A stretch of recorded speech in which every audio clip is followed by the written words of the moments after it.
Bonjour, bonjour aux nouveaux participants. Voilà, je vois des gens se connecter au fur et à mesure.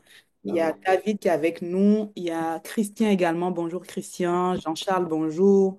Koudibi, bonjour. Luc et Leïla également. Sanou. Il y a Simon-Pierre qui vient de nous rejoindre. Il y a Xavier qui est là déjà. Stéphane. Ça se connecte petit à petit. Très bien.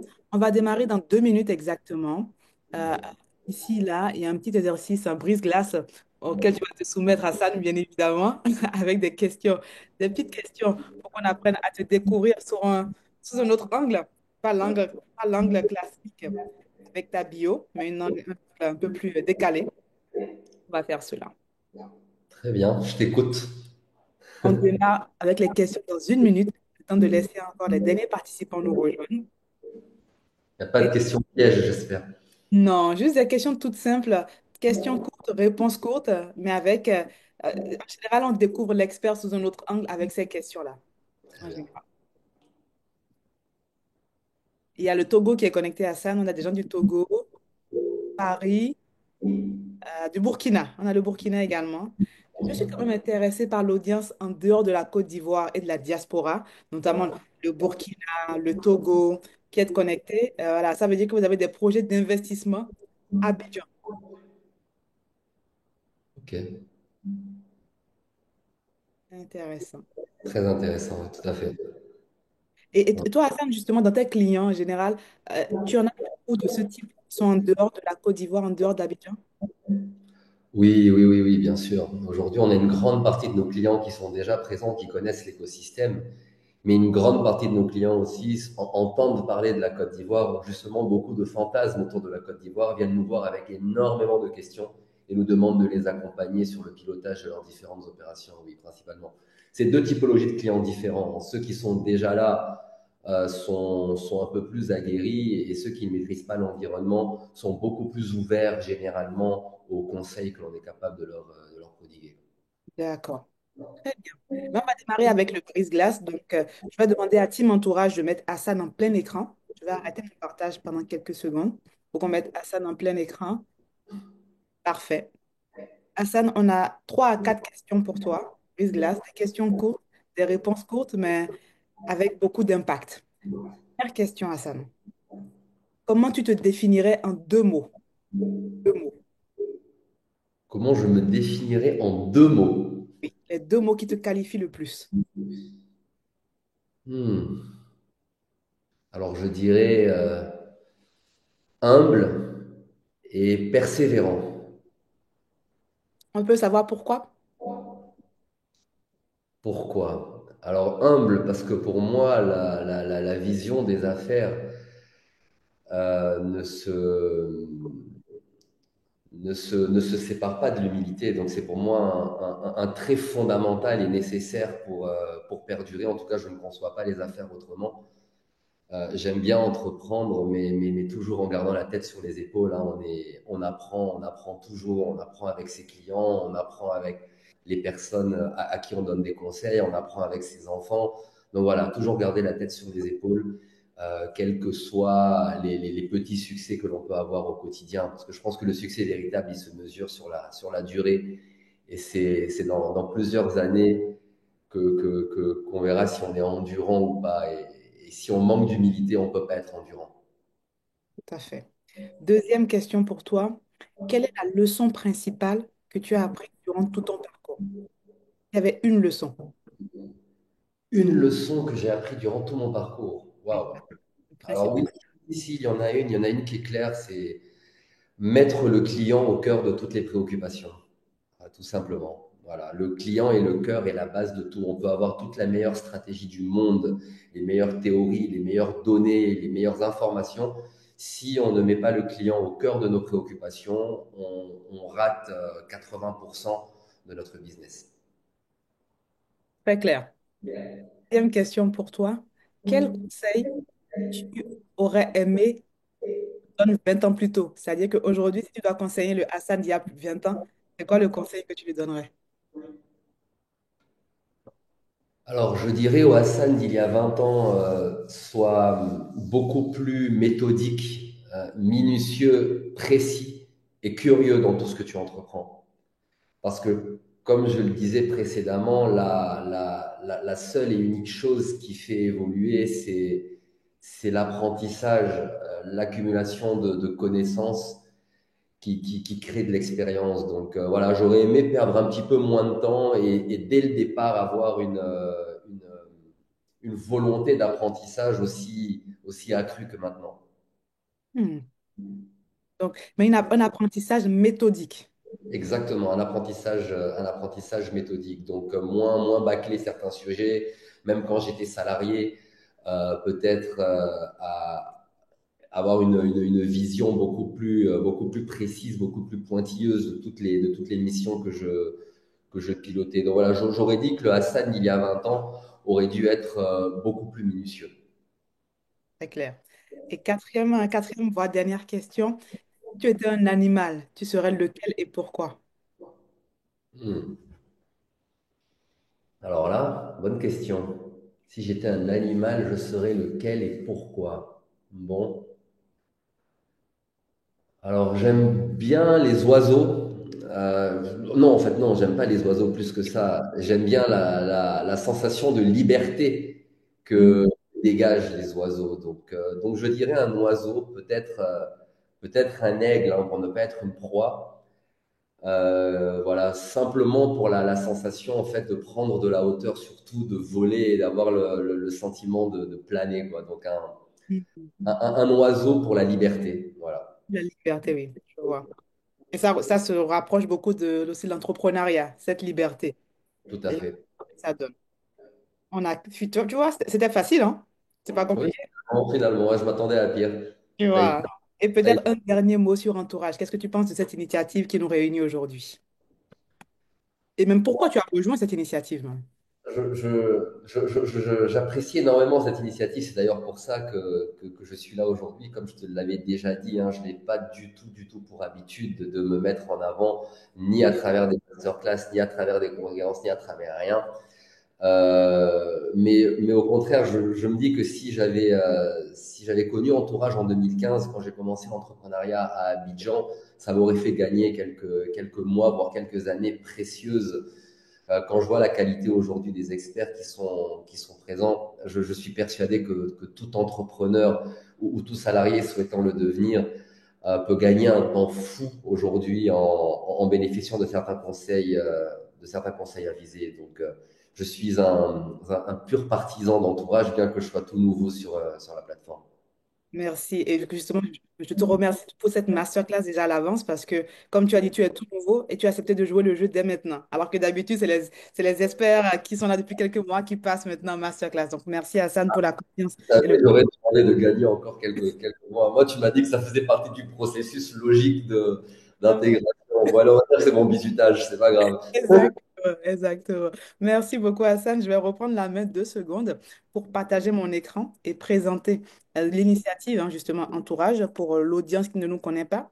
Parce que chaque semaine, c'est une nouvelle masterclass et donc c'est une nouvelle audience qui nous découvre. Donc, je prends juste 2 minutes pour présenter Entourage et on va démarrer la masterclass. Est-ce que pendant que je parle, n'hésite pas à couper ton micro, comme il y a un peu d'écho, ça peut permettre de réduire cela. Hop là, je me partage mon écran. Normalement, vous voyez tous mon écran. Parfait. Merci beaucoup, Hassan. Mesdames et messieurs, bonjour. Je suis Raouda Taminou. Je suis la fondatrice d'Entourage. Merci à Hassan pour ces gentils mots sur cette initiative qu'on a mis en place ensemble, les experts et moi, hein. C'est une plateforme qu'on a mis en place pour vous, mesdames et messieurs, vous qui avez un projet ambitieux en Afrique, hein, vous qui avez envie de lancer, de vous repositionner en Afrique, soit votre carrière, soit un business, mais vous ne savez pas par où commencer ou par où démarrer ou bien par où avoir des bonnes informations. Mais vous savez quoi? Ne cherchez plus. Vous avez l'ambition, vous avez le projet, nous avons la solution. Avec Entourage et avec nos experts, on a mis en place un réseau d'experts, un réseau de leaders qui sont reconnus aujourd'hui comme les meilleurs de leur domaine. Voici un échantillon de quelques-uns de nos experts. C'est des visages qui sont connus et reconnus dans la communauté comme des personnes qui ont réussi ou qui ont une expertise reconnus et qui sont aujourd'hui prêts à mettre à disposition leur temps pour vous partager leur expérience et vous faire gagner du temps. Donc, c'est des experts, hein, comme disait Hassan, c'est des experts qui sont là pour accélérer votre trajectoire en Afrique car ils sont devanciers. ils ont rencontré les mêmes problèmes que vous, ils ont surmonté les obstacles que vous surmontez aujourd'hui et ils sont prêts à vous faire gagner du temps en vous partageant leurs clés de succès ou même des fois en vous partageant les erreurs à éviter et pour aller beaucoup plus vite. C'est des experts qui sont des décideurs, c'est tous des chefs d'entreprise, en tout cas la majorité, c'est des chefs d'entreprise aujourd'hui et qui sont en position de vous apporter des opportunités. Et surtout, c'est des experts qui sont des facilitateurs. Ils peuvent vous mettre en relation, vous mettre en contact avec la bonne personne qui pourra vous permettre d'aller beaucoup plus vite et débloquer votre problème. Tout se passe sur www.entourage.africa. C'est la plateforme qu'on a mis en place ensemble avec aujourd'hui plus de 80 experts. Tous les mois, on rajoute 5 nouveaux experts sur la plateforme. Ils ont en moyenne 15 à 20 ans d'expérience sur le continent. Ils maîtrisent la complexité de notre continent en Afrique. Ils couvrent à eux tous plus de 35 secteurs et ils ont travaillé sur environ 36 pays sur les 54 pays du continent. Donc ne cherchez pas. La réponse à votre problème est sûrement sur Entourage. Allez investir sur vous-même pour gagner du temps et accélérer votre trajectoire en Afrique. Concrètement, qu'est-ce qu'on propose? C'est une plateforme. C'est une plateforme qui vous permet de réserver des sessions de 30 minutes à 60 minutes en vidéo, des sessions payantes pour échanger avec ces leaders afin d'obtenir des conseils personnalisés pour accélérer votre carrière ou votre business en Afrique. Donc, dorénavant, vous accédez à ces experts qui sont très occupés et qui d'habitude n'ont pas le temps de faire de la transmission. Avec Entourage, ils le font. Ensuite, vous obtenez des conseils personnalisés sur votre problématique. Ce n'est pas du standard, ce n'est pas des panels, c'est vraiment votre temps à vous pour avoir des réponses sur votre problématique à vous. Et enfin, vous atteignez vos objectifs rapidement et facilement. Comme vous l'avez compris avec Entourage, vous faites des pas de géant. C'est rapide, c'est fiable et c'est ancré localement. Fini les doutes et les décisions à l'aveugle. Avec Entourage, vous accédez à la bonne expertise pour agir avec clarté et confiance. Et tout ça, c'est un accompagnement qu'on propose en 3 temps. Premier temps, on vous aide à identifier le bon expert ou où on vous prépare en amont à avoir votre session avec l'expert. Deuxième levier, vous échangez en tête à tête avec l'expert. Et troisième levier, on vous accompagne durant 2 mois, on vous suit durant 2 mois, notre équipe entourage, pour être sûr que vous arrivez à mettre en pratique les conseils de l'expert. Donc, c'est un accompagnement qui vous permet d'aller beaucoup plus vite. Et donc, moi, mon conseil en général, c'est avant de vous lancer ou avant de lancer votre projet, validez-le avec un expert. Et tout ça, ça marche déjà. On a pas mal de sessions, pas mal d'experts qui sont consultés au jour le jour sur Entourage. Chaque fois, les clients notent et évaluent les experts et les clients nous le disent, hein. Ils se sentent boostés, éclairés, capables d'oser et d'aller beaucoup plus vite à travers nos experts et la plateforme. Et donc, c'est ce qu'on fait avec Entourage. On est à votre service, on est à votre disposition pour vous aider à accélérer. Et pour aller plus loin, chaque samedi, un de nos experts prend la parole pour venir nous faire grandir, pour venir nous sensibiliser sur sa thématique d'expertise.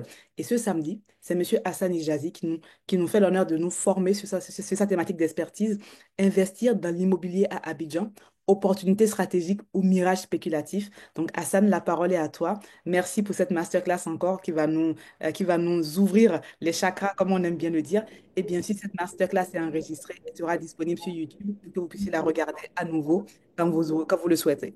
J'arrête mon partage d'écran et on passe la main à Hassan. Merci Raoudat. Donc, je prends la main effectivement et je partage mon écran de ce pas.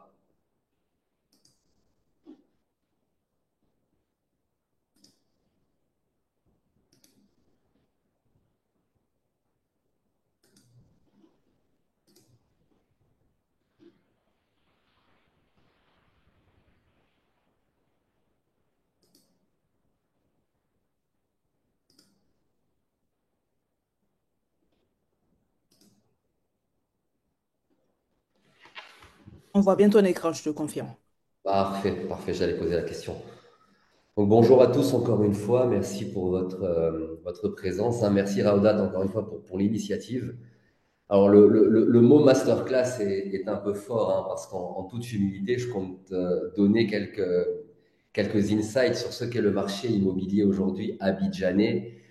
Je ne pourrais pas balayer tous les points, mais je suis persuadé qu'on pourra en parcourir pas mal. Donc le thème du jour est investir dans l'immobilier à Abidjan, opportunités stratégiques ou mirage spéculatif. Donc, j'ai décidé d'aborder ce sujet en quatre sous-thèmes, que sont la réalité du marché immobilier à Abidjan, la perception que l'on peut avoir du marché versus la réalité effective.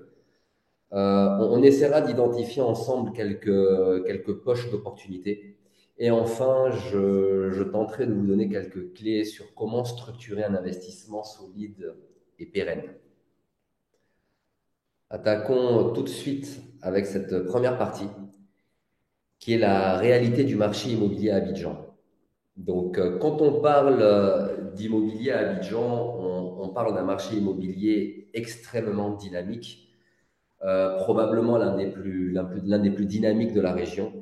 Retenons néanmoins quelques concepts clés. Alors, l'offre de qualité à Abidjan, elle est rare, mais elle est croissante, surtout en bureau et en résidentiel bien placés. On a, disons, deux moments charnières dans la vie du marché immobilier abidjanais. Donc, une période de 2012 à 2018 où on proposait comment dire, une demande qui était largement supérieure à l'offre du marché, ce qui a fait que les bâtiments de très bonne qualité, ainsi que les bâtiments vétustes, se louaient super bien. Donc tous les bâtiments étaient remplis, pardon, quelle que soit la classe d'actifs, quel que soit le secteur géographique et quelle que soit la qualité. Depuis 2018, on observe une hausse progressive de l'offre très qualitative, ce qui a fatalement généré donc une baisse de loyer ou une vacance dans des bâtiments qui offraient de la qualité médiocre à prix fort. On ne peut pas encore parler de bulle, on peut simplement dire qu'il y a eu un rééquilibrage du marché. Donc, les bâtiments de bonne qualité se louent très bien et sont remplis. Les bâtiments de qualité médiocre qui pratiquaient des loyers hauts se retrouvent vidés de leurs locataires. Par contre, les bâtiments médiocres qui pratiquent des loyers faibles, eux, restent compétitifs sur le marché. Parlons d'un deuxième concept, le foncier de qualité qui se fait de plus en plus rare. Alors, qu'est-ce que j'entends par foncier de qualité? Je parle de localisation, de situation administrative claire, parce qu'on connaît tous un petit peu les problèmes de foncier que l'on peut rencontrer en Afrique de façon générale. Je parle de topographie de terrain, donc sa forme, est-ce que le terrain est plat, est-ce qu'il est vallonné, est-ce qu'il a une forme triangulaire, rectangulaire, carrée, etc. Et je parle enfin de constructibilité. Donc, tous les terrains ne s'étudient pas de la même façon. Donc, quand je parle de constructibilité, j'entends la hauteur que l'on est capable de bâtir sur un terrain donné, l'emprise au sol que l'on peut y apporter. Tous ces critères-là font la qualité d'un foncier. Et aujourd'hui, le foncier de qualité est clairement de plus en plus rare. On ne peut pas parler de réalité du marché immobilier à Abidjan sans parler de croissance urbaine rapide, mais de très faible structuration du secteur. Donc, un secteur informel omniprésent, on fait état de plus de 70% de transactions qui sont encore réalisées dans l'informel par des acteurs pas toujours sérieux. Une absence de données officielles fiables qui freine aujourd'hui les investisseurs internationaux et énormément de projets sans aucune logique urbaine.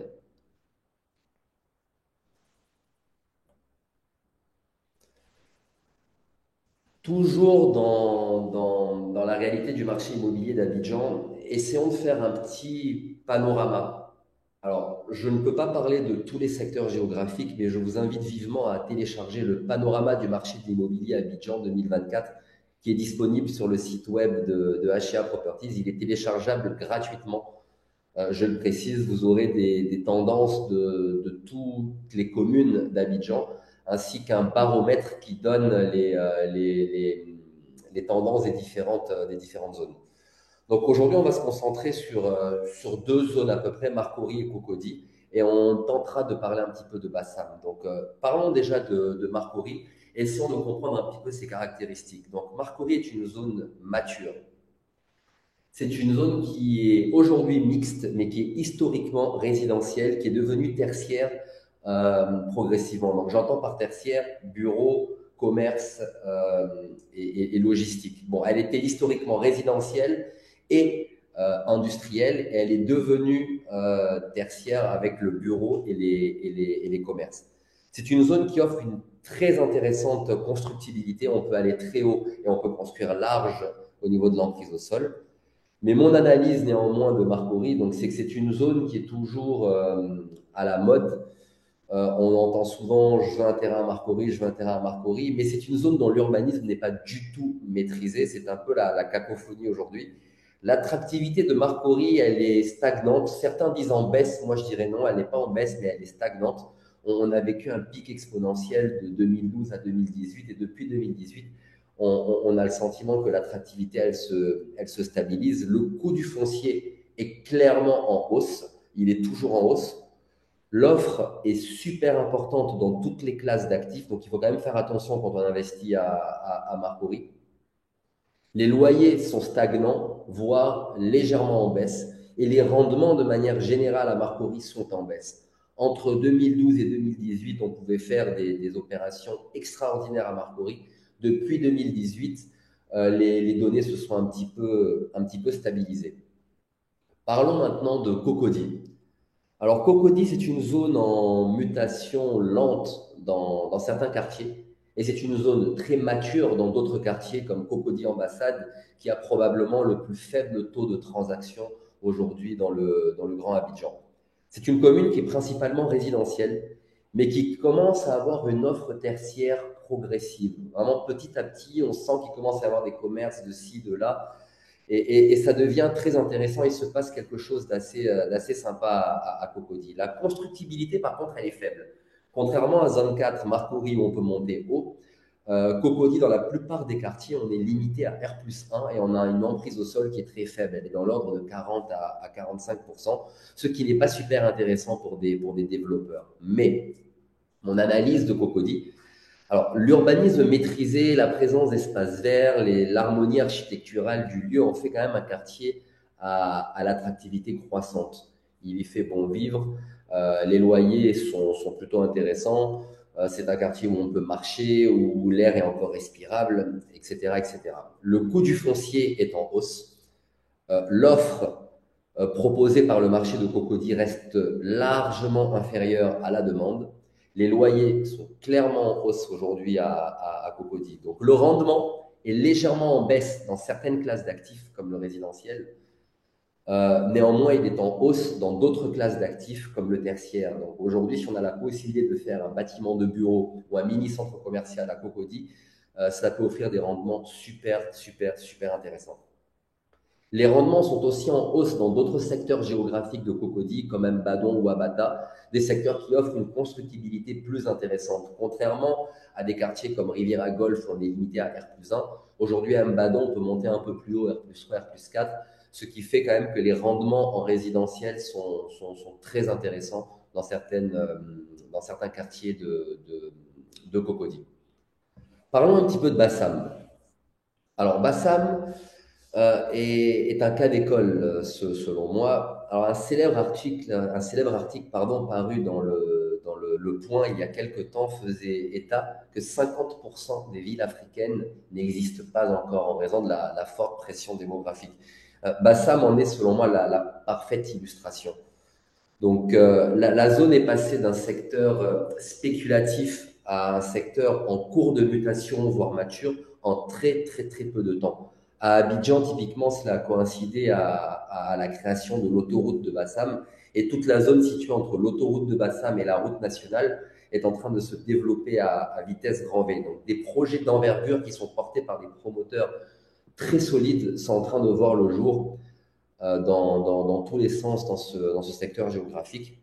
Et on peut clairement imaginer une gentrification de Bassam et un déplacement massif des populations, toutes catégories sociales, catégories socio-professionnelles, pardon, confondues, dans un avenir très proche. Donc, regardez cette zone de près. Il y a encore quelques opportunités de foncier et il est en train de s'y passer quelque chose de super intéressant. Alors, que retenir de ce premier chapitre? Alors, on a dit pas mal de choses, mais ce qu'il faut retenir, c'est que pour avoir un peu plus de détails, déjà, téléchargez le guide de l'immobilier, j'insiste, hein, il est gratuit, il vous donnera une idée claire de la situation du marché abidjanais. Alors, le marché abidjanais, il est porteur, mais il n'est pas uniforme. Et il est en mouvement extrêmement rapide. Donc, il mérite une lecture super lucide pour être compris et pour être pardon, appréhendé.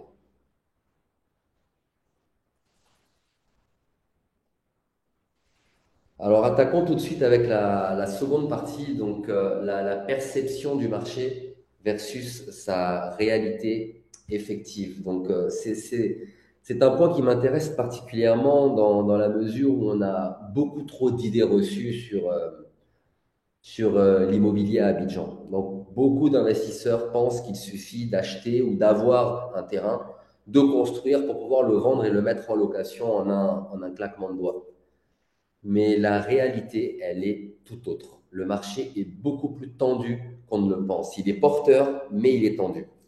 Alors, on est sur un marché qui est plutôt impulsé par l'offre, ce qui entraîne un équilibre relativement fragile, hein. Une concurrence très rapide peut naître dans un périmètre donné qui va forcer une baisse de loyer ou de prix. On peut mûrir un projet à un moment donné, avoir un superbe plan, un superbe business plan, un superbe foncier, et au moment où on lance l'opération, on se rend compte qu'il y a une concurrence accrue dans la zone et toutes nos données sont chamboulées. Donc, ça entraîne voilà, délai de remplissage qui s'allonge, baisse de prix, baisse de rendement et toutes les conséquences négatives que l'on sait d'un projet mal structuré. Alors, paradoxalement, et c'est un petit peu la beauté de notre marché, certaines valeurs restent très mal interprétées. Je vais illustrer ce propos cette partie, pardon, que j'appelle un petit peu dans mon jargon le paradoxe de l'actif surévalué. Je vais l'illustrer avec deux exemples très concrets que l'on a vécu euh, personnellement chez HA Properties. L'ancien siège de Nestlé. Alors, tous les Abidjanais le connaissent, hein, c'est un site magnifique d'environ 8000 mètres carrés dans un des secteurs les plus intéressants d'Abidjan, Cocody Danga. Alors, ce siège a été le siège historique de Nestlé pendant de nombreuses années et soudainement, il est mis en vente parce qu'une stratégie groupe voulait qu'ils cèdent leurs différents actifs. On accompagne un investisseur privé dans tout le processus d'appel d'offres. On l'emmène en finale, entre guillemets, et on se retrouve avec une offre planchée au troisième round de Nestlé qui était largement supérieure à la tendance du marché du moment à Cocody Danga. Alors, il hésite, on lui prouve par A plus B que ça reste intéressant en lui faisant quelques simulations de rentabilité. Il finit par s'aligner, il achète le terrain, il le réhabilite. Quelques mois après, il est en location à une grande multinationale qui opère dans les mines. Et aujourd'hui, rien qu'en terrain nu, son foncier vaut plus cher de 20% à peu près que la valeur d'acquisition il y a 4 ou 5 ans. Donc on était clairement sur un actif surévalué, mais le marché s'est naturellement corrigé et aujourd'hui il en a fait une excellente affaire. Parlons d'un autre cas où là, on ne parlera pas de correction de marché, mais d'évolution de la demande dans un secteur précis qui peut faire flamber les coûts fonciers à un moment donné. Un terrain à la rivière à Golfe, en bordure de voie, super bien situé, d'à peu près 3000 mètres carrés. Quand on prend la rivière à Golfe, on était à peu près à 250 000 francs du mètre carré il y a encore quelques années. On se retrouve aujourd'hui à environ 500 000 francs du mètre carré, voire 750 000 dans certaines zones. Le propriétaire de ce terrain en demande 1 million du mètre carré. Donc ça fait crisper un petit peu les investisseurs. On... Mais quand on leur prouve, quand on leur explique pardon, que la demande dans la zone en tertiaire est telle que si on fait une simulation d'investissement sur un tel projet, on peut aller chercher des rentabilités qui dépassent les 15%. Le terrain est toujours en vente parce qu'il est encore victime de la surcote de sa valeur. Néanmoins, on voit clairement qu'un terrain, même surcoté, il suffit de faire deux, trois calculs pour se rendre compte que si l'on y fait le bon projet au bon endroit, on est amplement capable d'en tirer une rentabilité excellente. Il ne faut pas regarder que le prix, mais aussi l'évolution de la demande qu'il peut y avoir autour de l'actif. Alors, que retenir de cette partie? Alors, une chose très simple, hein, qui peut paraître même évidente, mais qui n'est pas systématiquement mise en œuvre. L'analyse opérationnelle doit toujours l'emporter sur l'intuition ou sur la théorie. Malheureusement, aujourd'hui, on a trop tendance à se fier à son flair quand on fait de l'immobilier. Mais quand on s'adresse à un professionnel, qui connaît le terrain et qui suit le marché au jour le jour, on est capable d'avoir une vision beaucoup plus éclairée.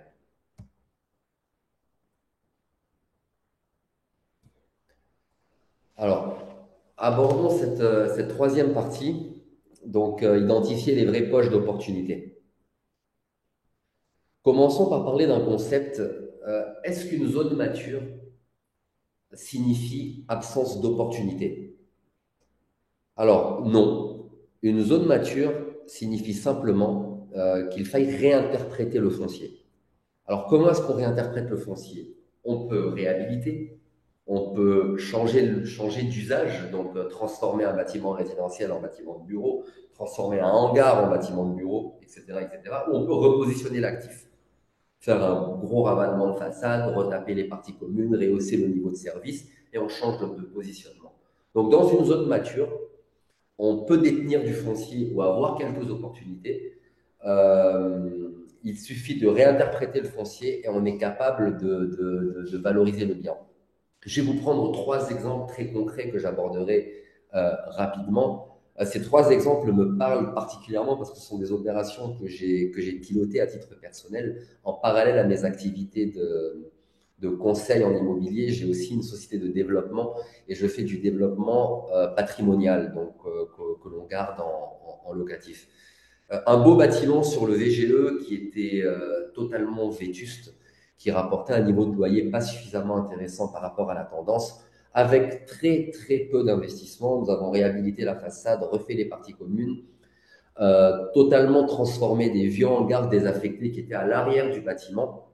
En l'espace de 2 ans et demi, on a réussi à faire plus 400% de revenus sur l'actif. L'actif a été revendu à une valeur supérieure à la valeur marché, simplement en le réhabilitant d'une part et en changeant son positionnement d'autre part. Je prends un autre exemple, une villa basse en zone 4, qui était une maison familiale, qui est ensuite devenue une guest house, qui a été démolie et transformée en bâtiment R+9 sans aucun scrupule. Certains diront oui, on ne démolit pas un actif patrimonial qui plus est de bonne qualité, mais lorsque l'on voit les tendances et l'évolution de la zone, il faut parfois se faire violence et être capable de faire des choix stratégiques pour valoriser un actif qui est sous-évalué.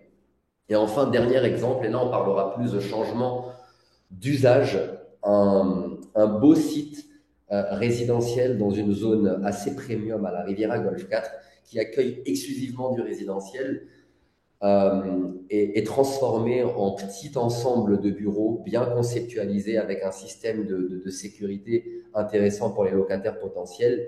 Et les bureaux pardon, se sont loués aussi cher qu'un beau bâtiment de grade A au plateau. J'entends par bâtiment de grade A une belle tour avec mur rideau, tous les systèmes aux normes, etc., etc.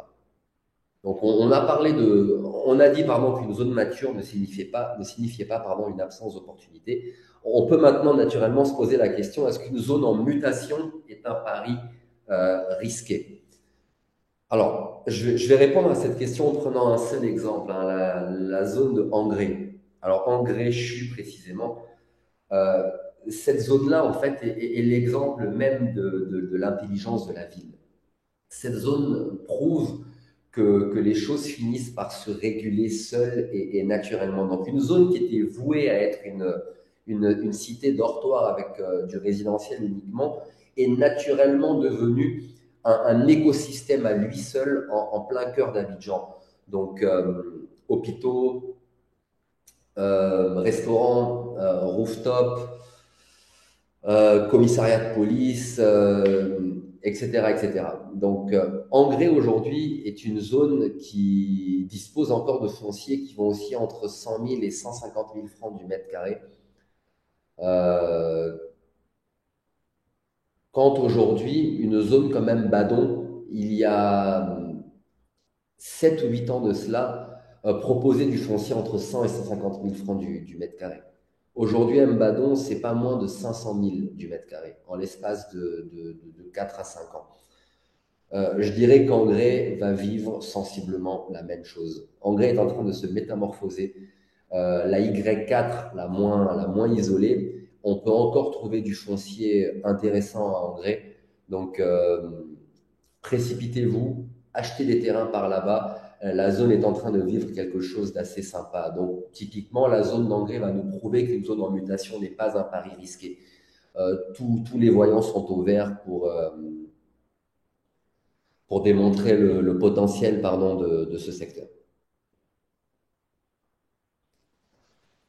Alors, qu'est-ce qu'on peut retenir de ce troisième point? Alors, le message clé, c'est que tout est opportunité à condition qu'il y ait adéquation. Adéquation entre une vision claire du projet, le contexte du quartier, le timing dans lequel on effectue notre projet et le budget que l'on a à disposition.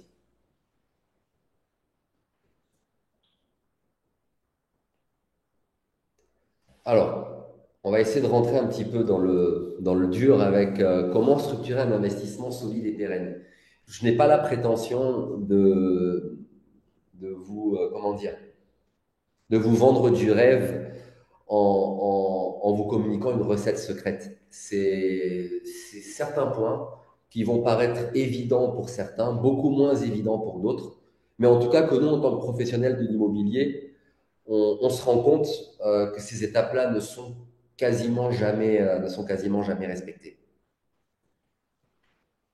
Alors, on commence par bien définir son projet.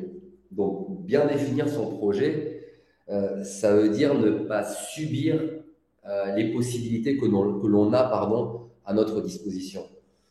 On réfléchit au budget que l'on a entre les mains, on réfléchit aux possibilités que l'on est capable d'avoir avec ce budget-là et on essaye de ne pas rêver.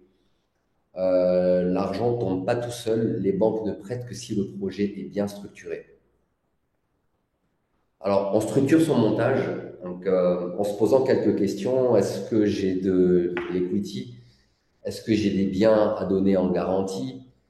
Est-ce que je suis bien accompagné? On structure bien son montage et on peut se faire accompagner pour monter un dossier bancaire solide. On achète bien.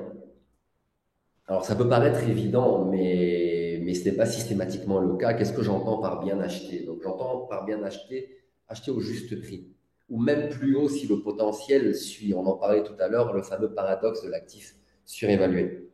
On achète avec les bons partenaires, un bon agent immobilier, un bon notaire pour éviter les embrouilles et les pertes de temps.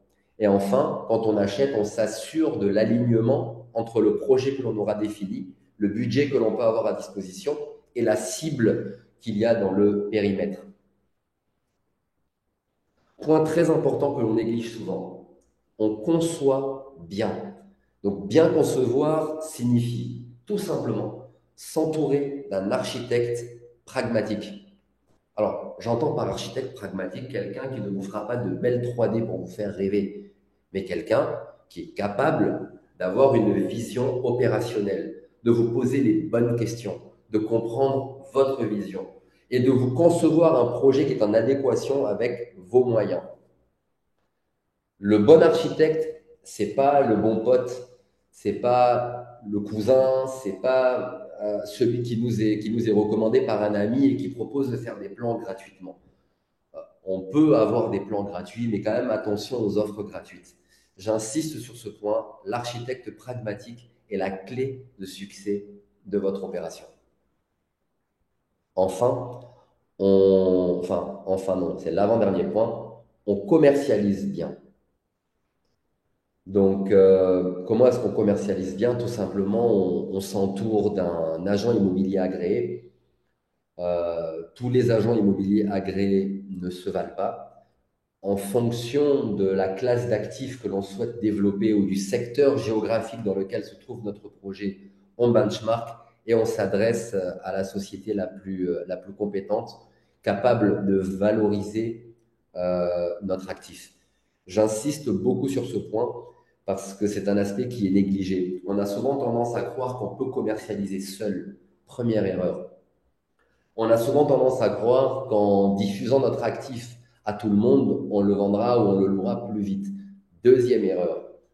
On a souvent tendance à croire qu'en travaillant avec des petits intermédiaires qui peuvent coûter moins cher sur le papier, on optimisera certains frais. Troisième erreur, donc on a besoin d'un agent immobilier compétent pour commercialiser un beau bien immobilier.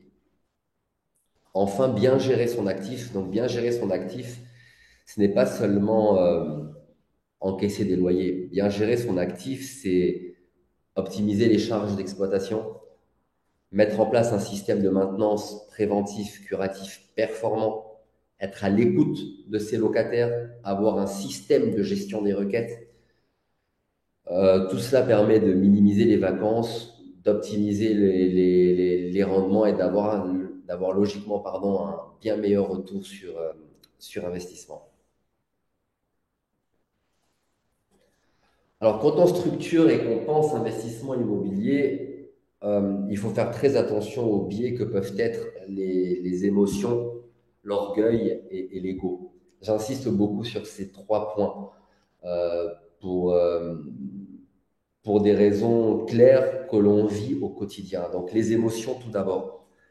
Quand on veut faire de l'immobilier, on doit être capable de se détacher des émotions. Il ne faut pas hésiter à se séparer d'un actif pour en financer un autre. Euh, Parce que le temps que l'on aura perdu à attendre, le foncier flambe, les coûts de construction augmentent et la rentabilité baisse. L'orgueil.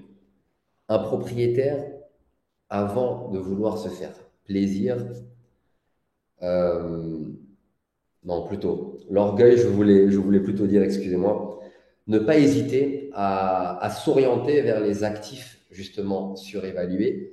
Il suffit de regarder un petit peu les tendances de la zone. Donc, si j'ai acheté un terrain à la Riviera il y a 15 ans à 250 000 francs du mètre carré, quand on me propose un terrain aujourd'hui à 1 million du mètre carré, je peux avoir tendance à dire non, moi je suis un investisseur aguerri, je sais acheter, c'est trop cher, etc. Mais quand on regarde l'évolution de la demande il y a 15 ans et l'évolution de la demande aujourd'hui, elle n'est pas du tout la même. Donc on met l'orgueil de côté et on est prêt à payer plus cher quelque chose que l'on a potentiellement acheté moins cher quelques années avant. Je vois énormément d'investisseurs qui ont beaucoup d'argent faire de grossières erreurs sur cet aspect parce que par principe, dans leur entendement, ils ne veulent pas payer le même produit plus cher à 10 ans d'intervalle. Et enfin, l'ego. J'entends par ego le propriétaire qui veut se faire plaisir et qui n'écoute pas le marché.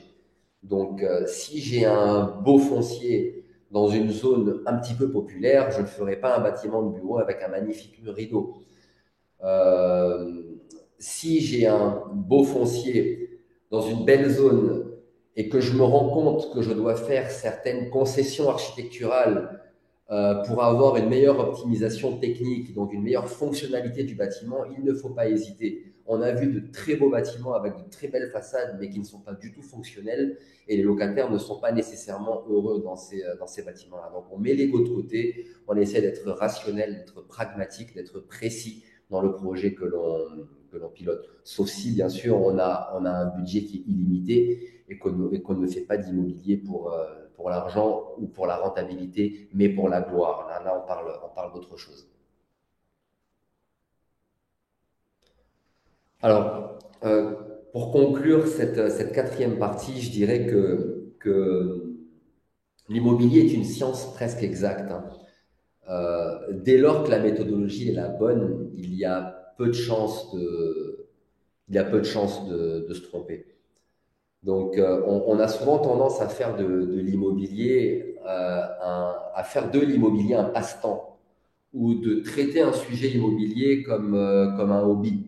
Mais non, s'il existe des professionnels du secteur, c'est justement pour accompagner et pour communiquer des insights clairs du moment. L'immobilier n'est pas un passe-temps, l'immobilier n'est pas un hobby, l'immobilier est une discipline à part entière. C'est une science presque exacte, j'insiste. On se trompe rarement si l'on a bien cadré sa méthodologie. Et comme je le disais plus tôt, pas d'ego, pas d'orgueil, avec le moins d'émotions possible.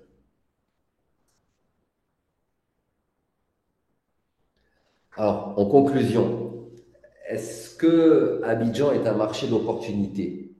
Alors oui, oui, oui, un grand oui, Mais Abidjan n'est pas un Eldorado facile, hein, euh, pour plein de raisons. Mais disons que c'est un marché qui est en mouvement rapide. Le foncier est en hausse et les tendances sont très fluctuantes. Est-ce que le marché immobilier abidjanais est un mirage? Non.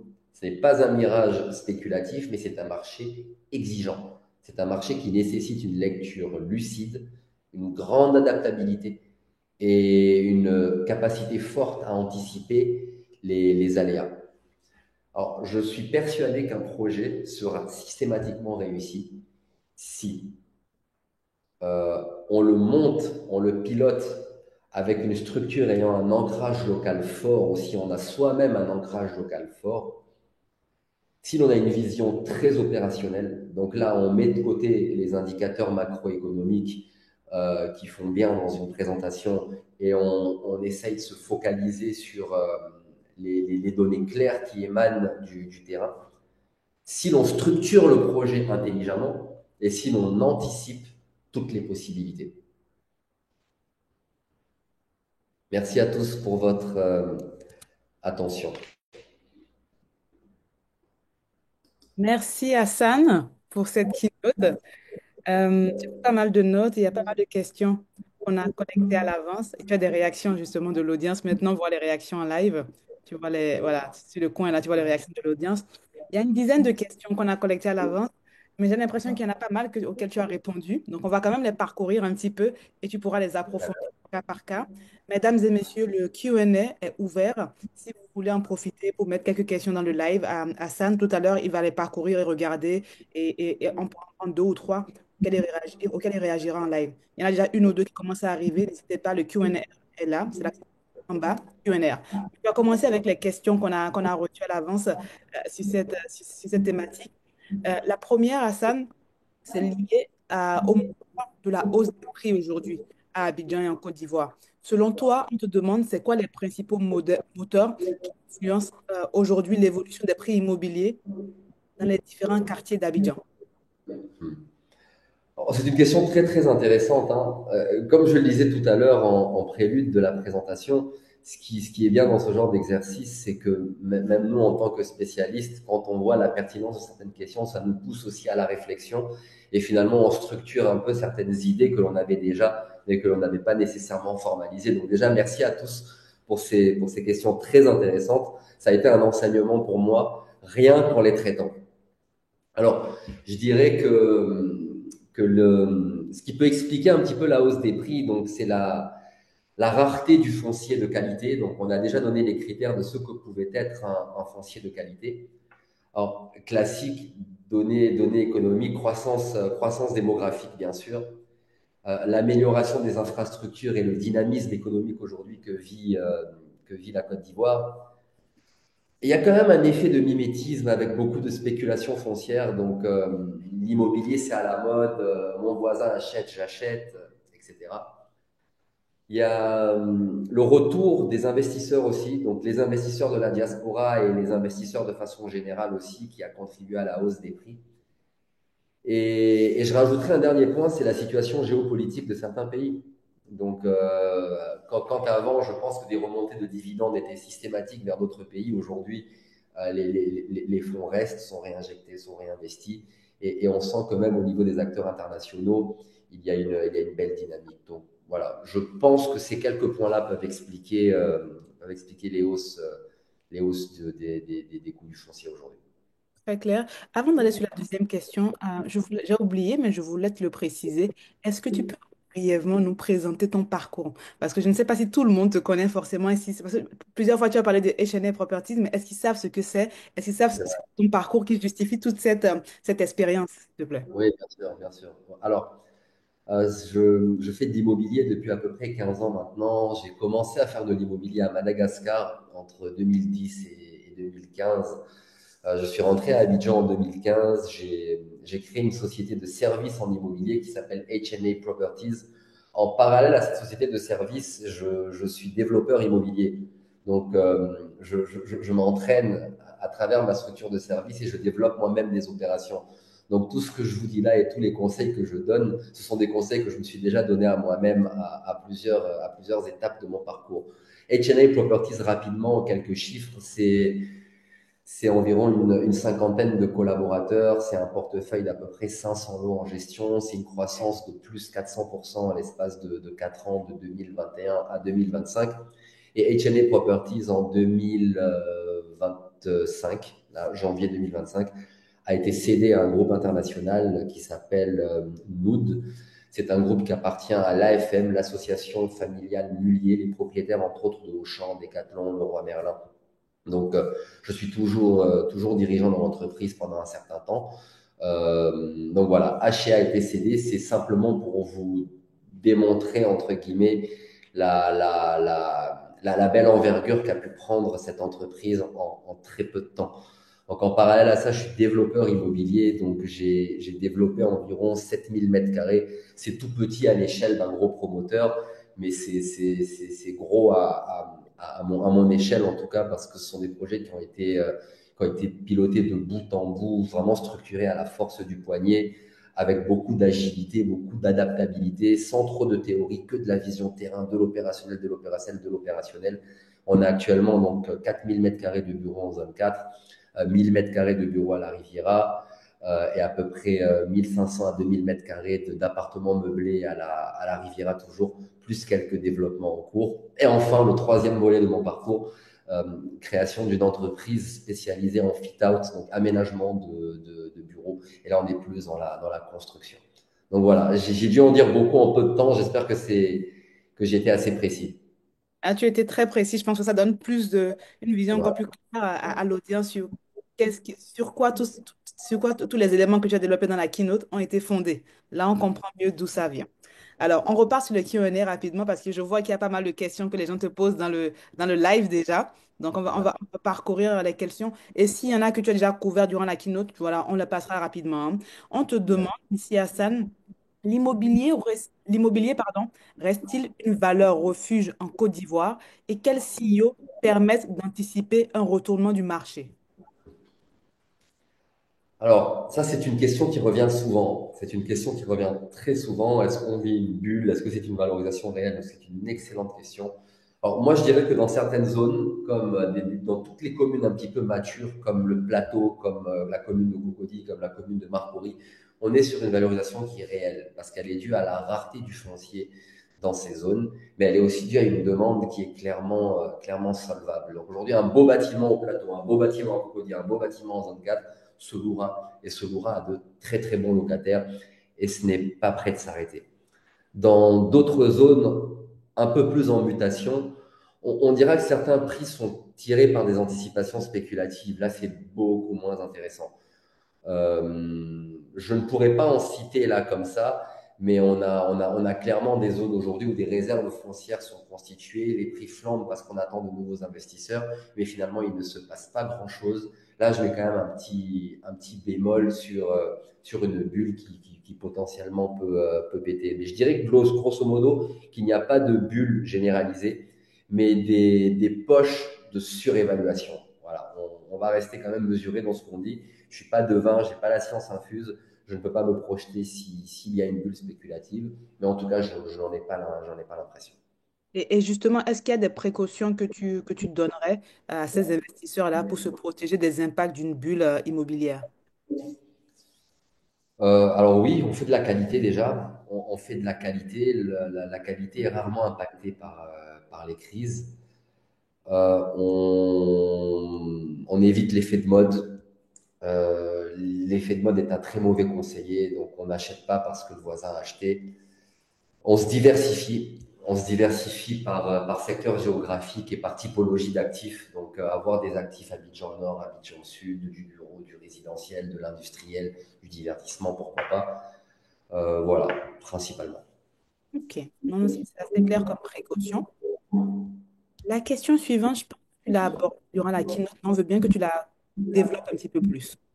C'est lié à la sécurisation de l'investissement. Comment sécuriser un investissement immobilier à Abidjan face aux juridiques, fonciers et économiques? Hmm. Alors, bon point, on l'a évoqué plus haut. Bon, c'est une question compliquée, mais c'est en même temps une question simple finalement. Parce que sécuriser un investissement, c'est suivre une méthodologie. Donc, on a dit tout à l'heure un petit peu dans la keynote comment est-ce qu'on pouvait bien décortiquer les différentes étapes. Donc, le plus important, c'est le foncier. Donc, vraiment rigueur dans la vérification du foncier. Idéalement, si on a un vrai projet d'envergure et qu'on va mobiliser des fonds massifs, on n'acquiert pas un terrain, pardon, potentiellement villageois que l'on va transformer en pleine propriété. On essaie de s'orienter vers du foncier qui a déjà eu un propriétaire. Ça permet déjà de minimiser les risques. On s'entoure du meilleur notaire de la place, du meilleur avocat de la place. Donc, il y a de moins en moins de pièges, hein. Franchement, aujourd'hui, les notaires font très bien leur travail. Et on est capable de savoir s'il y a un litige potentiel sur un terrain ou pas. Donc, sécurisation du foncier, s'entourer de partenaires sérieux, comme je le disais, notaires, avocats, agents spécialisés. Ne surtout pas écouter, comme je le disais, j'insiste là-dessus, le cousin, le bon pote qui a l'impression de tout savoir. On... Comment dire? Voilà, c'est l'entourage, Super Aouda. bien entouré. Courage, c'est tout. En fait, au final, dès lors que le projet il est bien pensé et qu'il y a les bons acteurs pour baliser à chaque étape du processus, il y a quasiment zéro risque. Le seul risque que l'on va avoir finalement, c'est un risque économique, mais que l'on peut anticiper dans un business plan en sous-évaluant par exemple les loyers ou en rallongeant le délai potentiel de remplissage. Il peut y avoir un risque politique, ça ce sont des choses qu'on ne peut malheureusement pas anticiper. Donc tout ce qu'on maîtrise, on peut le sécuriser. Tout ce qu'on ne maîtrise pas, ce sont plutôt des risques politiques, voire géopolitiques. Oui, mais justement, tu vois, si je prends un point particulier et on te demande par exemple un promoteur, quels critères objectifs permettent d'évaluer la fiabilité d'un promoteur immobilier en Côte d'Ivoire avant de s'engager? Est-ce que tu as des tips pour ça? Oui, oui. Alors, l'avantage, c'est qu'Abidjan reste une ville à taille humaine où les acteurs du domaine se connaissent. Aujourd'hui, pour évaluer la fiabilité d'un promoteur, c'est la première chose déjà, son track record. Qu'est-ce qu'il a réalisé, où, sous quel délai. C'est sa capacité financière qui est amplement vérifiable aujourd'hui. Un promoteur se doit de produire des documents prouvant qu'il a ou pas les ressources pour piloter une opération. S'il n'a pas les ressources, il est capable de prouver que la banque l'accompagne. Donc, ce sont des préalables. Un promoteur qui refuse de communiquer tout ça est déjà par définition un promoteur peu fiable. Un promoteur sérieux, c'est un promoteur qui va être totalement transparent dans les matériaux qu'il va utiliser et les délais qu'il va annoncer, idéalement avec des clauses de pénalité de retard très claires dans le contrat de bail, des échantillons de matériaux qu'il va présenter. On va aussi vérifier la solidité de l'entreprise qui va réaliser les travaux ou des sous-traitants qui vont réaliser les travaux si le promoteur est lui-même entreprise générale.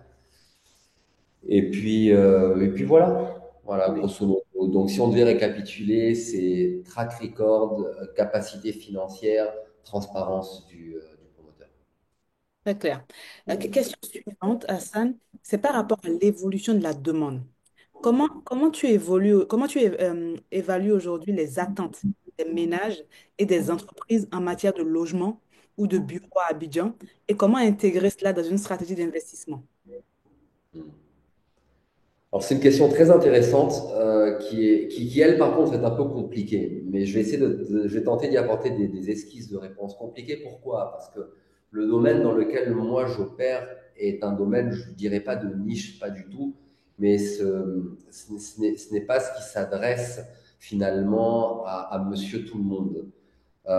Donc les demandes vont varier selon la cible, la cible vers laquelle on opère. En ce qui nous concerne, en tout cas, l'évolution de la demande, elle est très claire. La demande de ménage aujourd'hui, ils veulent des actifs dans des zones sécurisées qui disposent de commodités, piscine, salle de sport, éventuellement aire de jeu pour enfants, etc., etc. Et ils veulent des matériaux de qualité avec de belles finitions. Pendant trop longtemps, des propriétaires ou des promoteurs peu scrupuleux ont loué à prix fort des biens médiocres. Aujourd'hui, ça, les gens n'en veulent plus, clairement. La concurrence est rude.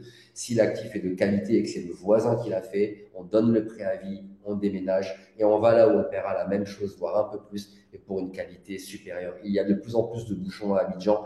Les gens veulent de moins en moins sortir, donc ils veulent quand même un environnement qui est relativement sain. Hmm. Alors, comment est-ce qu'elle évolue la demande des entreprises? Ça, c'est par contre une question super intéressante parce qu'on a clairement vu l'évolution de la demande des entreprises. Aujourd'hui, Etienne Properties commercialise environ 22 000 mètres carrés de bureaux par an, sachant qu'on estime qu'à Abidjan, il y a à peu près 26 000 mètres carrés de transactions de bureaux qui s'effectuent. Donc, HA Properties seul répond à 80% de la demande d'immobilier de bureaux du marché. Donc, la demande immobilière d'actifs tertiaires, on la connaît par cœur. Aujourd'hui, entre 2012 et 2016-2017, idem, un plateau de bureau, une belle façade vitrée, brute de décoffrage, avec rien à l'intérieur, un propriétaire un peu borderline. La société n'a pas le choix, elle signe, elle avance. Aujourd'hui, on a une offre qualitative, on a de très très très beaux bâtiments de bureaux à Abidjan, donc les propriétaires doivent redoubler de créativité pour attirer ces belles sociétés. Donc on va essayer de livrer un bâtiment qui respecte les normes déjà tout d'abord. Donc respecter les normes, ça ne veut pas dire j'ai le bâtiment le plus clinquant. Respecter les normes, ça veut dire je me fais suivre par un vrai bureau d'études. Ça a été étudié, j'ai l'escalier principal, l'escalier de service, le nombre d'ascenseurs qu'il faut. Si je suis IGH, je respecte les règles IGH. IGH, c'est immeuble grande hauteur. Et j'essaye de livrer un petit peu plus que mon voisin. Donc, je vais fournir du carrelage, je vais mettre à disposition du faux plafond, je vais proposer de nombreux mois de gratuité. Je vais essayer d'avoir peut-être une cantine commune pour le personnel du bâtiment. Je vais avoir un espace pour les chauffeurs. Donc voilà, je vais perdre de la surface louable pour créer des services pour mes locataires. Donc tout ça a un impact sur le business plan. Par contre, sur le moyen terme et sur le long terme, on a les meilleurs locataires du marché et qui restent pour une durée presque indéterminée. Donc oui, grosse évolution de la demande des ménages et des entreprises, avec un niveau d'exigence qui est globalement beaucoup plus élevé qu'avant. Ouais. C'est très intéressant parce que justement, tu parlais de proposer des services. Et dans ce point-là, je crois qu'une des dernières questions est liée à l'efficacité du facility management à Abidjan. On te dit, face au boom immobilier, comment structurer un facility management adapté aux défis spécifiques du marché ivoirien? Tu as donné quelques pistes déjà, mais oui. Ouais. Alors, encore une fois, très belle question que j'apprécie parce que le facility management n'est pas un terme qui est souvent employé ici, malheureusement. Encore une fois, quand j'ai démarré en 2015, Euh, j'ai peiné à proposer cette prestation parce que personne ne la connaissait. On parle de maintenance de façon générale. Les agences, pour la plupart aujourd'hui, vont proposer un petit peu de gestion locative. Ils appellent ça property management, mais en réalité, c'est de l'encaissement de loyer et le reste, ils sont passifs. Alors qu'un propriétaire foncier, un propriétaire immobilier a besoin d'être certain que son immeuble est bien géré et pérenne dans le temps. Donc, maintenance préventive, maintenance curative. Donc, idéalement, pour proposer une offre FM adaptée, Facility Management, il faut déjà convaincre les agences immobilières soit de l'intégrer dans les prestations qu'elles proposent, soit de l'externaliser auprès de prestataires. Nous, on a fait le choix de l'internaliser. On fait déjà du Facility Management pour certaines sociétés. Donc, on opère un petit peu comme le responsable des moyens généraux externes. Et on va gérer leur soft maintenance et leur hard maintenance. Donc, cleaning, paysagisme, blablabla, et le hard, maintenance clim, maintenance onduleur, maintenance ascenseur si nécessaire, etc., etc. Donc notre expérience en facility management pour des professionnels nous a permis de dupliquer ces modèles que l'on offre à nos différents propriétaires. Donc nous, quand on fait une offre de property management, on intègre systématiquement une offre FM claire avec tous les codes du facility management, des inspections proactives, une GMAO pour centraliser les problèmes, une analyse des différents coûts d'exploitation avec pour objectif final l'optimisation des charges d'exploitation du bâtiment et l'amélioration du rendement du propriétaire. Donc, comment proposer une offre adaptée en faisant connaître le métier, en formant ou en s'adressant aux agences immobilières pour qu'elles le proposent systématiquement ou qu'elles l'externalisent si elles ne sont pas capables de le proposer. Mais le chemin va être long et fastidieux parce que malheureusement, on n'a pas encore la culture de la maintenance dans nos environnements. C'est triste, mais c'est ainsi. Oui. Non, non, c'est tout à fait vrai. C'est vrai que c'est un terme un peu technique que les gens vulgarisent en disant maintenance, mais même la maintenance, encore faut-il la proposer. Et je me disais peut-être comme toi, avec H&A Properties, vous avez quand même cette casquette, cette forte casquette bureau. Ça, c'est forcément, le facility vient forcément avec le bureau. Peut-être dans le résidentiel, c'est pas assez mature, mais dans les bureaux, voilà, ça doit être intégré dans l'offre quand on veut mettre en place une stratégie d'investissement dans l'offre, dans des offres de bureau, n'est-ce pas? Tout à fait. OK. Mais il y a une dernière question. C'est à toi de voir comment tu veux la développer parce que c'est lié à la mise en place. Attends, elle est où cette question? Voilà. C'est lié à une étude de marché en zone mixte. Je ne sais pas si c'est des choses, des choses auxquelles tu es familier, pardon. C'est par rapport à un projet de centre commercial. C'est très précis comme question. Donc, on te demandait, Hassan, quels sont les leviers clés à analyser dans une étude de marché pour un projet de centre commercial situé en zone mixte, notamment le cas de Cocody Danga. Qu'est-ce que tu en penses? Hmm. Alors, c'est une très bonne question. C'est une excellente question. Alors, je peux y répondre de deux façons. Alors, la première façon, c'est de donner mon feeling à chaud, ce qui, ce qui peut avoir un petit peu de sens, mais pas suffisamment.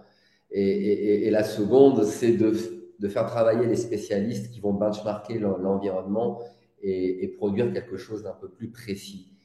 Mais là, déjà, ce que je peux dire, c'est que il faut évaluer donc bien sûr le profil de la zone, hein, ça c'est une évidence.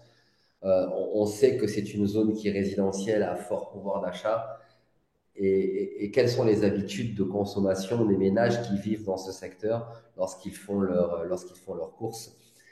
Quel est leur comportement? Est-ce qu'ils envoient le chauffeur? Est-ce qu'ils se déplacent, etc. Quelle est la concurrence dans la zone?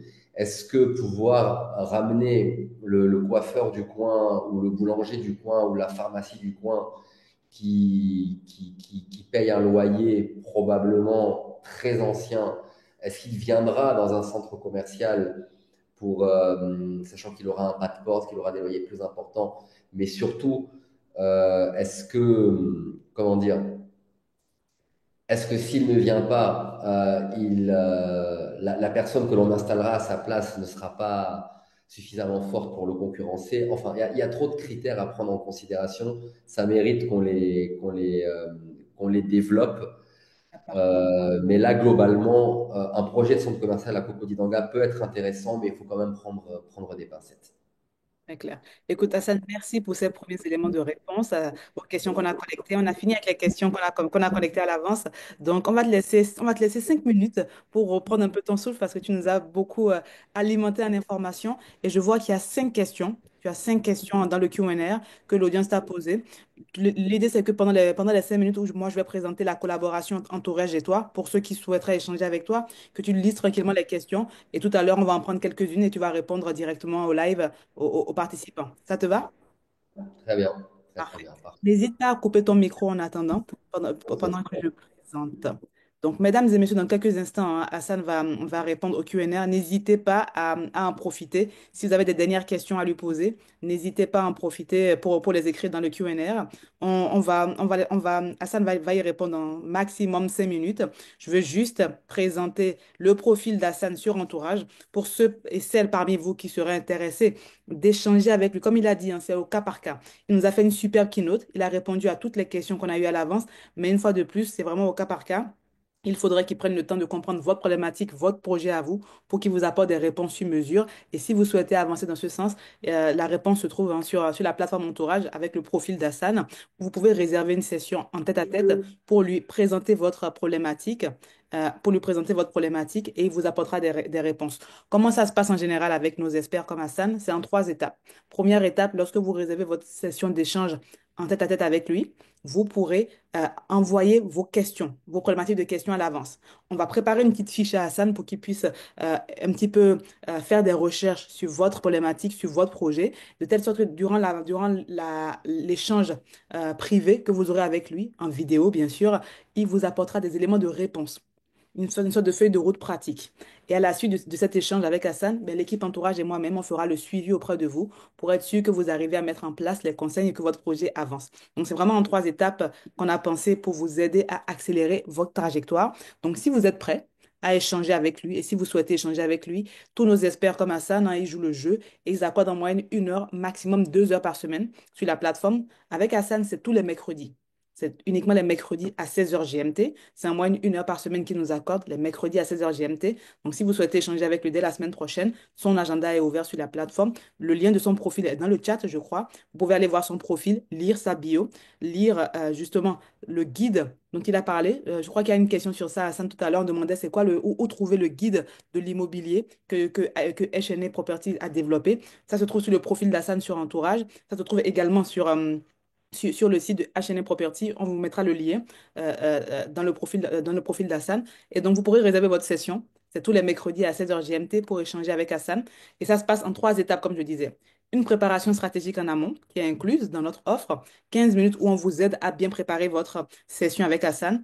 1h15 d'échange en tête-à-tête en privé avec Hassan. Et ensuite, 2 mois de suivi personnalisé avec l'équipe entourage et moi-même. Et cet accompagnement qu'on offre coûte 250 euros pour pouvoir échanger avec Hassan et être accompagné avec l'équipe entourage. Et vous avez bien sûr droit à un code promo de 25% de réduction sur votre premier échange avec Hassan. C'est Hassan25. Pour ceux qui aimeraient bénéficier d'une session d'échange et avancer, le lien est dans le chat. Et la session vous reviendra à 190 euros, soit 125 000 francs CFA, pour avoir les éléments de réponse à votre problématique, vous qui êtes dans l'immobilier et qui souhaitez investir à Abidjan. Le code promo, je répète, c'est Hassan25 pour ceux qui sont intéressés et le lien du profil pour avoir plus d'informations sur l'expertise d'Hassan est dans le chat. Voilà pour cette petite élément de réponse pour ceux qui aimeraient, pour ceux qui souhaiteraient échanger avec Hassan. Et je vais arrêter mon partage d'écran et on pourra repasser dans le Q&A. Je vois que tu as eu 6 questions maintenant. Alors Hassan, est-ce que tu en as vu quelques-unes que tu aimerais aborder? Bon, alors oui, on va essayer de les aborder rapidement toutes. Très bien.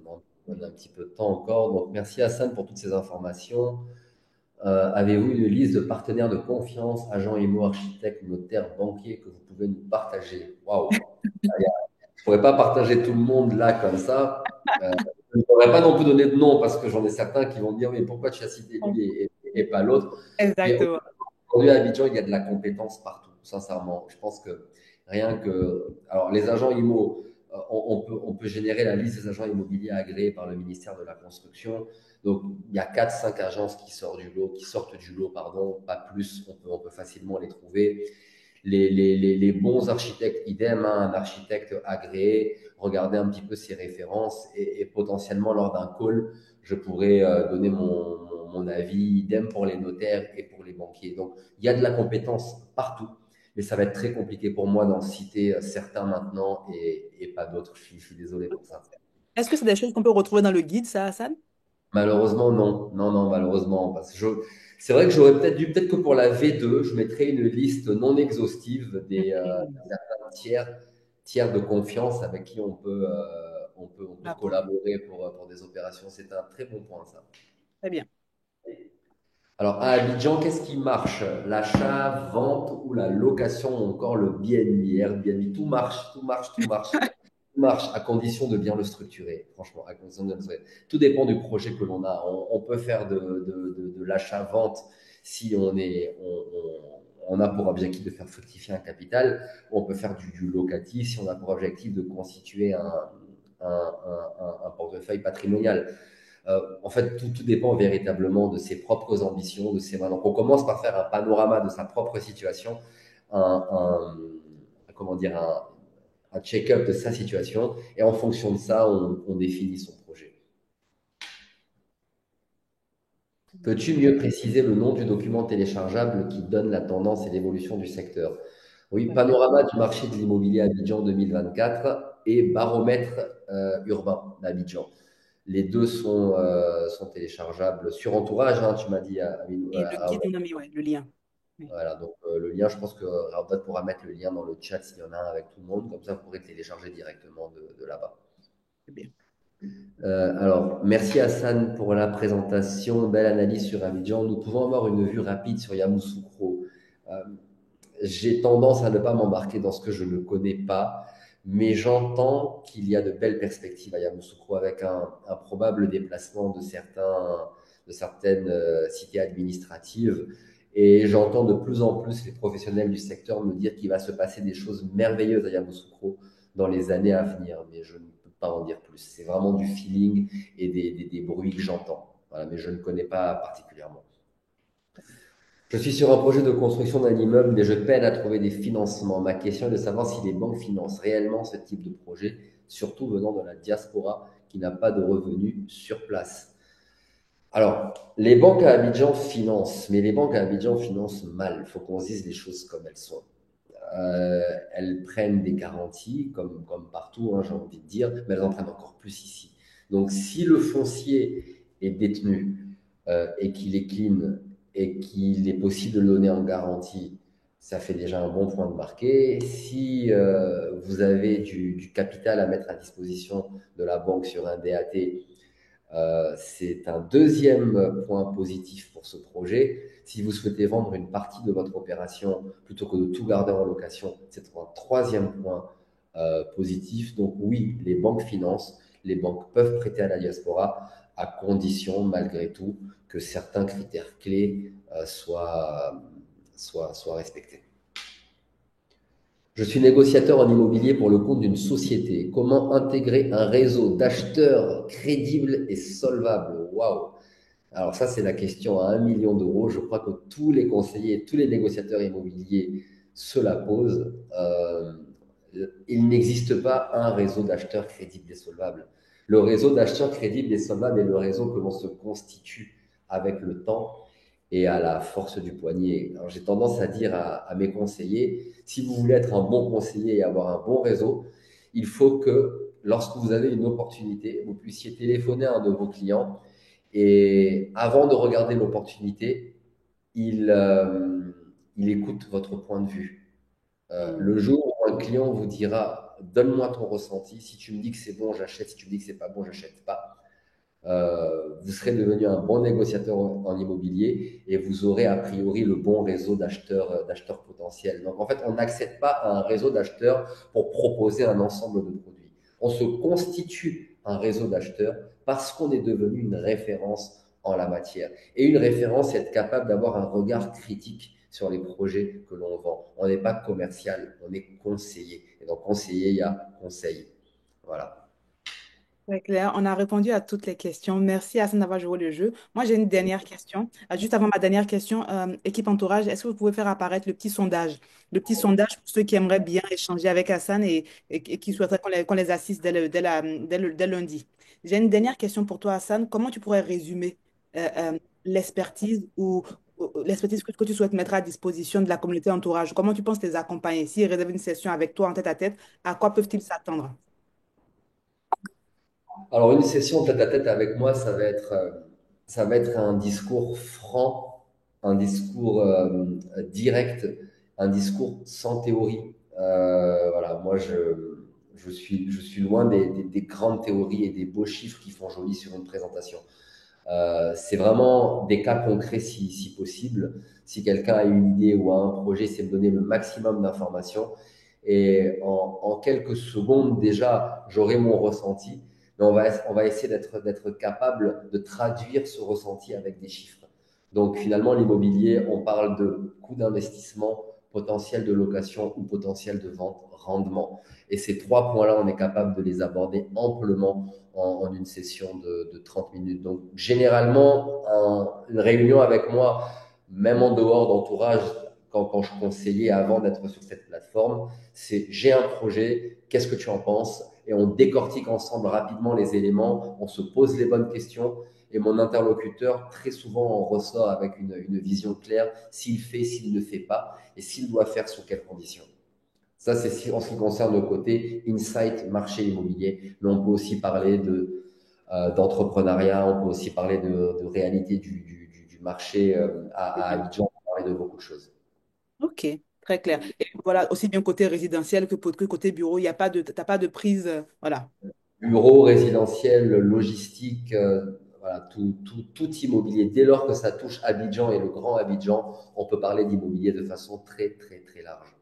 Très clair. Merci à ça. Je reprends la main juste une seconde pour conclure parce on est arrivé au bout de notre... Ah, une dernière question. Je sais pas si tu l'as vue. Elle vient juste d'arriver maintenant qu'on est en train de conclure. Je vais y aller. Alors, j'ai un projet immobilier de standing que je développe sur fonds propres à Bingerville. Déjà, est-ce une bonne idée de le faire sur fonds propres? Je peine à vendre. Comment faire? Alors, est-ce une bonne idée de le faire sur fonds propres? Ça dépend du niveau de risque. Le faire sur fonds propres permet d'optimiser sa marge. Les banques ici coûtent quand même cher, donc si vous avez les fonds propres, oui, faites-les sur fonds propres. L'avantage de la vente, c'est que ça permet un retour de la liquidité assez rapidement. Si par contre vous voulez lancer plusieurs opérations simultanées, à ce moment-là, mieux vaut passer par la banque pour avoir des leviers, quoi. Je peine à vendre, comment faire? Alors là, je ne peux pas répondre à cette question comme ça de bout en blanc. Il faut que je comprenne le projet, l'environnement, le contexte, les plans. Voilà, on a parlé de beaucoup de choses. Est-ce que le terrain est bien placé? Est-ce que l'architecte qui a réalisé le projet est suffisamment pragmatique? Est-ce que la société qui commercialise est compétente? Quels sont les systèmes de gestion qui sont mis en place ou qui sont anticipés? C'est quelque chose qui il est très compliqué d'y répondre là maintenant en quelques secondes. Mais tu vois, là, tu donnes la main tu me donnes la main pour dire, ben, il faut réserver, pour vraiment présenter votre cas et avoir des Mm. réponses concrètes. Là, c'est un peu trop généraliste pour qu'il puisse se prononcer et on le comprend tout à fait. Donc, déjà, merci Hassan pour cette keynote, cette super keynote. Merci d'avoir joué le jeu pour les Q&A. Et peut-être une dernière question qui n'en est pas une, c'est plutôt toi. Est-ce que tu as des challenges actuels? Parce que nous, la communauté viendra réserver, te parler et te présenter leurs problématiques. Est-ce que toi, tu as des challenges ou est-ce que tu as besoin qu'on te rétroalimente sur des choses et bien du coup, comment est-ce qu'on peut t'aider dans cette réflexion? Alors oui, moi, ma vie d'entrepreneur est ponctuée de challenges parce que à peine une étape franchie, on est déjà en train de penser pardon, à la suivante. Oui. Et aujourd'hui, le challenge principal, c'est de commencer à raisonner modèle exponentiel, donc sortir de la traditionnelle, du mode de gestion d'entreprise traditionnel et être capable de m'orienter vers des projets, on va dire, un peu plus digitaux, toujours dans le même écosystème, on en avait déjà parlé, toujours dans Oui. l'écosystème de l'immobilier, mais essayer de faire un petit step back et de voir qu'est-ce que je peux apporter à mon marché aussi, comment capitaliser sur tout ce qui a été accompli jusque-là pour franchir un cap, non seulement pour être impactant, parce on essaiera d'offrir une solution intéressante, mais aussi pour essayer de révolutionner les choses, en tout cas dans l'immobilier digital à Abidjan. Donc oui, j'ai quelques challenges et c'est plutôt digital, immobilier. Je ne peux pas trop en dire pour l'instant. Très bien, on restera à l'écoute et quand tu seras prêt à communiquer dessus, on verra comment on peut t'assister dans cela. Merci Bon. Hassan. Je prends juste une minute pour préciser à la communauté entourage qui est connectée et qui est à Paris. Je suis actuellement à Paris parce qu'on va organiser notre prochain event. Tu te rappelles Hassan, on en a fait un à Abidjan le mois dernier en marge du CEO Forum. Là actuellement en marge du Vivatech qui commence la semaine prochaine, on organise un événement hein, avec 4 experts entourage qui sont à Abidjan avec qui vous pourrez revenir réseauter, avoir des conseils personnalisés sur vos problématiques. On a un chasseur de tête international qui va vous accompagner sur des problématiques de retour en Afrique ou d'orientation de carrière en Afrique. On a une spécialiste du réseautage authentique sur comment networker, notamment pour les personnes introverties. Donc, comment trouver, comment reach out, comment contacter la bonne personne pour aller beaucoup plus vite dans sa carrière. On a un entrepreneur comme Teddy Kosoko, qui travaille sur le gaming et l'entrepreneuriat innovant et technologique en Afrique. Et enfin, notre expert mystère, qui est la générale manager de L'Oréal, qui a travaillé chez L'Oréal en France avant maintenant de gérer L'Oréal en Afrique et qui viendra vous donner des conseils sur comment est-ce qu'on prépare son retour en Afrique. Donc, c'est 4 experts de premier plan avec qui vous pourrez réseauter, dîner durant toute une soirée le vendredi 13 juin à Paris. Donc, les places pour réserver sont dans le chat. Le lien de réservation est dans le chat pour ceux qui souhaiteraient être avec nous vendredi prochain. Et enfin, l'expert qui prendra la place d'Hassan la semaine prochaine, parce que ce cher entourage, c'est tous les samedis qu'il y a une masterclass gratuite, c'est notre cher expert, Monsieur Rizwan Haider, qui va venir nous former sur sa thématique, réussir le financement de projets structurants en Afrique. Quels sont les leviers, les risques et les stratégies gagnantes. Donc, Rizwan a été un, un grand banquier, un banquier à succès en Afrique. Il a géré Aura Bank, EcoBank et aujourd'hui, il accompagne notamment les acteurs du gouvernement béninois et les acteurs en Afrique de l'Ouest sur les stratégies bancaires et il va donc animer cette masterclass. Si vous êtes intéressé, le lien pour vous inscrire est dans le chat. Sinon, partagez-le autour de vous pour qu'on soit nombreux samedi prochain à apprendre aux côtés de Rizwan Haider. Voilà, c'est tout pour moi et je vais demander à la communauté de se joindre à moi pour féliciter et remercier Hassan pour son temps, cette masterclass. Et on va bien sûr laisser le mot de la fin à Hassan. Donc Hassan, merci beaucoup pour cette masterclass. On a beaucoup appris. Elle est enregistrée, elle est disponible, elle sera disponible sur YouTube dès cet après-midi pour ceux qui souhaitent la revisionner parce que je pense qu'il y a pas mal de conseils pratiques que tu as donnés. Donc merci à toi et on te laisse le mot de la fin. Alors, merci à tous hein, pour l'attention. En plus, c'était pas facile aujourd'hui parce qu'on avait un vendredi férié et un lundi férié, donc je sais que beaucoup font le pont. Merci à toi, Raodat, pour l'initiative. Donc, j'ai autant appris que vous en préparant cette masterclass et en répondant aux différentes questions. Donc, vraiment, merci à tous pour ça. Et bon, vous savez où me trouver si vous voulez qu'on aille un petit peu plus loin dans les échanges. Je suis quelqu'un de très, très, très généreux en partage de l'information. Je suis passionné par ce que je fais et je prendrai vraiment beaucoup de plaisir à travailler sur vos projets. Donc voilà, c'est aussi du plaisir pour moi lorsque je bosse sur des cas concrets avec des personnes que j'accompagne. Merci à tous en tout cas. Merci, passez un bon week-end. À Bon, samedi prochain. au revoir. Au revoir.